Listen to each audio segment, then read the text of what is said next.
বিদেশি শব্দ ভাড়া করে ধার করে নিয়ে আসার তো দরকার নাই, কিন্তু ইনকিলাব শব্দ তোরা ধার করে নিয়ে আসছে। ইনসাফ বলার তো দরকার নাই, আজাদি বলার তো দরকার নাই, স্বাধীনতা বললেই হয়।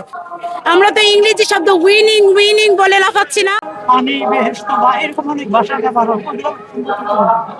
বেহেস্ত, বেহেস্ত শব্দ তো এটা আরবি ভাষা, এটা তো আমরা পড়ালেখার জন্য শিখছি। আমরা তো আর বেহেস্ত নিয়ে ওদের মতো জান্নাতের টিকিট বিক্রি করি নাই। আমরা কি বেহেস্তের টিকিট বিক্রি করেছি? লেখাপড়ার জন্য আমরা শিখতে পারি, এগুলা তো আমরা লেখাপড়ার জন্য শিখি, কিন্তু এগুলা নিয়ে তো আমরা রাস্তাঘাটে বলি না। আর চেয়ার, চেয়ার তো ইংরেজি শব্দ, আমরা কিন্তু এটা কেদারা বলি না। যেটা প্রচলিত হয়ে গেছে প্রচলিত হয়েছে, কিন্তু ইনকিলাব শব্দ তোরা ধার করে নিয়ে আসছে। ইনকিলাব বলার তো দরকার নাই, ইনসাফ বলার তো দরকার নাই, আজাদি বলার তো দরকার নাই, স্বাধীনতা বললেই হয়, মুক্তি বললেই হয়। এগুলা কেন নতুন করে শব্দ, বিদেশি শব্দ ভাড়া করে ধার করে নিয়ে আসার তো দরকার নাই। আমাদের তো বাংলায় অনেক শব্দ আছে। নতুন ধারা বাংলাদেশের স্লোগান কি জানেন? বিজয় বাংলাদেশ। কই, আমরা তো ইনকিলাব আজাদি বলি নাই। আমরা তো ইংরেজি শব্দ উইনিং উইনিং বলে লাফাচ্ছি না।